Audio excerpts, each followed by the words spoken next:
What's up everyone, and welcome to my YouTube channel. And today I'm going to be letting you guys know how I've spent $10,000 modifying my Acura RSX Type S, and we're going to be going through the outside, the inside, and the performance mods, which will at the end add up to $10,000, which it's actually going to be a little more because most of this stuff I didn't do myself. I had to pay labor, but I'm just going to give you guys the retail price because some of you guys will be able to do this yourself and be able to save money that way. So yeah, let's get started. The outside, it's going to be pretty simple. Car looks pretty much stock, aside for a few things here and there that we're going to go through. First thing I did to this was get the car resprayed. It's probably a little hard for you guys to see since it's been raining today, but yeah, I had the car resprayed probably about 5 years ago now. Paint still looks pretty good, which it's good overall around the car. So let's move over to the front of the car. I had to replace these headlights on both sides. You can see that. And to replace them, I had to pay $215. You know, they're not OEMs. I got them on eBay, but they're pretty much OEM reps and they look pretty much the same. So I'm happy with that. And then let's move over to the coilovers of the car. It's gonna be a little tough for me to show you. Let me see if I can get in there. I don't know if you guys can see them, but they're Tein coilovers. They're the ones that retain the original top from your original shocks. So they're not the full race ones. I've had these for a long time now.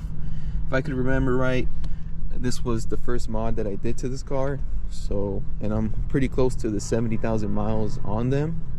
So these will be getting replaced soon with something else. I don't know what yet, but yeah, we'll be replacing them soon. And to go along with that, I had to get some eBay camber kits to keep some of the camber out, which I don't know if you guys can see, but it's pretty straight. So yeah, and that cost me $150. So yeah, and now since we're already here, we're gonna get to looking on the wheels. The wheel and tire combination of this. On the front, I have the Federal 595 RSRs, which are like the semi-slicks, and in the back I have just like the Federals, basically kind of their summer tire. It's not really a semi-slick, but yeah, they do the job. And for both of the wheels and tires, for all four, I had to pay about $1,000. I think the wheels were around $650. I got them a few years ago, and the wheels and tires, they're fairly cheap. I got them for about $400. So yeah, about $1,000 on the whole wheel and tire set. And oh look, check it out. You guys can see the coilovers. They're the Teins. Hopefully you guys can see. I don't know if I mentioned it earlier, but I paid $650 for them. So yeah, so that was about, I don't know, probably 7 years ago. So it's been a while. And now to the other thing, basically the only thing that I've done to the outside, is this wing. This wing does not come with this car. I had to add it on there. This car came with the lip that kind of just stuck out right here. I rocked it for a few years, but I originally wanted the Type R look, so I went and I got one of these. It's a rep. I didn't know that, I guess the original Type R doesn't come with this little indentation that's right here.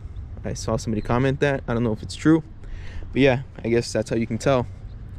So for this, I had to get it resprayed also to match the car. I paid $300 for everything. They installed it and everything looks pretty good. And that's going to be it for the outside of the car.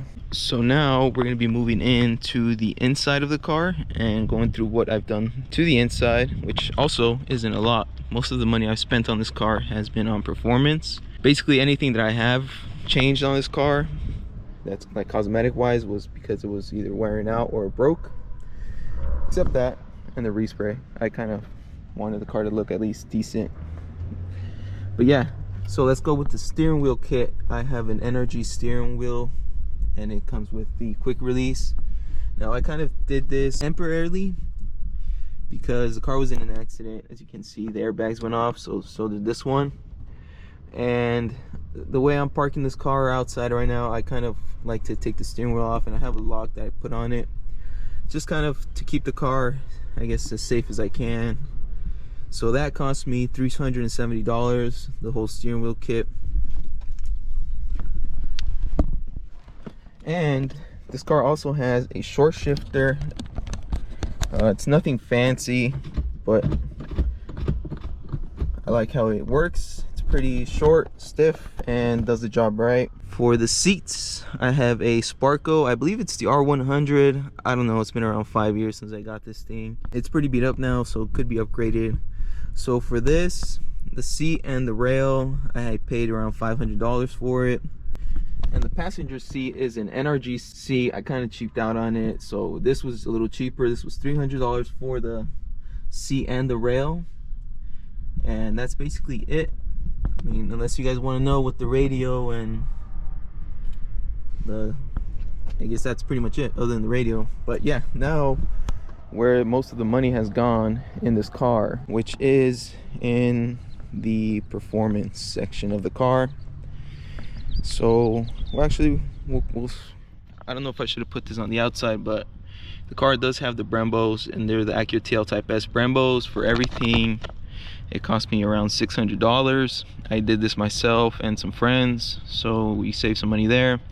Also, I couldn't really find a shop that would kind of do this for me. I mean, I can understand why. There's some custom work. Maybe they don't want to be responsible for it. Since it is the braking system of the car, you don't really want to take a chance with that. But yeah, anyways, I did that myself. So that was $600 plus the stainless steel brake lines that I added to this. That was another $117. So yeah, that's the whole brake system of the car. Now moving over to the actual engine bay.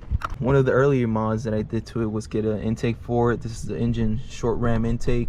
That was $350. We'll go to the back, show you guys the exhaust. So the exhaust is a Borla exhaust. I don't believe they make this anymore, but this I got for a steal. This was actually like one of the first things I did when I actually went to modify the car, because once I changed the sound of the car, I didn't want to have like a, you know, just kind of like a loud Honda. So, but that I got for a steal. I got for $200 brand new. Some guy on OfferUp told me that his boss had given it to him and he had a base model, so he had no need for it, so it was a come up for me. So I got that for $200. Now moving over to the transmission. So I have a action clutch and a lightweight flywheel. I think the flywheel is an 11-pound flywheel if I remember right. And the action clutch, it's I believe it's a stage 4. I'm not too happy with it. Basically after the first track day, it started squeaking as soon as I let off the clutch now.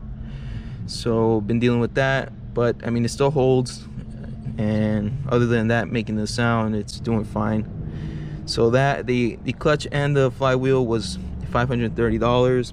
I also recently got an LSD for it, and that was $475. I got the 8th gen Civic Si LSD, so that's pretty cool. Car feels a lot better with it. And yeah, that was $475. Now another thing I took from the 8th gen is the RBC Manifold. If you guys can see, it's imprinted on there. So this was also recently put into the car. This cost me $560 to it. So yeah, it adds up pretty quick. So now moving over to, oh, and coming back to the clutch, I also have the ARP flywheel bolts. That was another $80. I figured since we were already doing it, might as well do it right. So yeah, that was another $80. And moving over to where the power comes from, the nitrous kit. So for the nitrous kit was $500, and the nitrous kit purge was another $120. So yeah, again, I'll keep track of the money right here on the screen. So that's the nitrous, and obviously you need to tune it, or you should tune it. You don't really need to, but you should tune it if you're going to be doing all the modifications that I have. And to do that, I have the Ktuner software that I got back in 2019, which I think it's a lot more expensive now. I got for $650. Yeah, it's the Ktuner. Since it's cheaper for my model of RSX, it's the 0506, mine's an 05. So Honda, it would have been like $1,200 at the time. I don't know what it is now, but that's what it would have cost me back then. So I went with Ktuner. It's been fine, no issues there.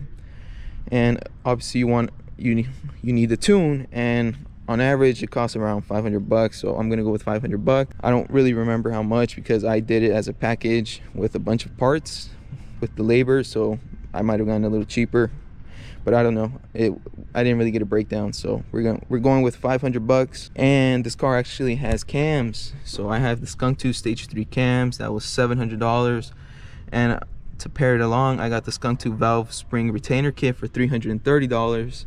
So yeah, that was like another $1,000 that I had to spend on this car. And for the header, it's a 2-piece header. So I got the Megan Shorty header for $134, and I have a Megan downpipe for $125.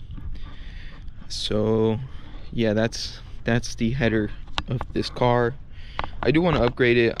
I think that's where a lot of I think this car can make better numbers. This car made 225 just on the bolt-ons, and I think it could do better numbers if I upgrade the header and the exhaust. I don't know about the exhaust. I like the exhaust.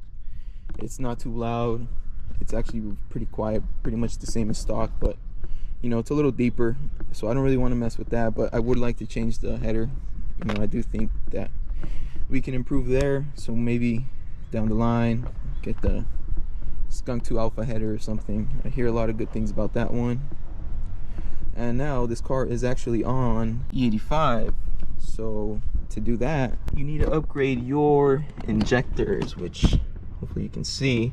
I had the Grams 1000cc injectors, and that cost me $420. And you also need the fuel pump, which was $120. And I had the AEM, I think it's a 340 fuel pump. I can't really remember, but I believe it's that one. And that's gonna be it for the modifications that I've done to this car. I hope you guys enjoyed this video and kind of give you guys an idea of what you can get with $10,000 worth of mods. I hope you guys enjoyed today's video. If you guys did, please leave a like and subscribe for more content. I'll be posting more content of this car soon. I was supposed to hit the track today, but due to weather conditions, that's not gonna be possible. It's raining today, so yeah, but we'll be doing that soon, hopefully. And yeah, if you guys enjoyed the video, please leave a like and subscribe, and thanks for watching.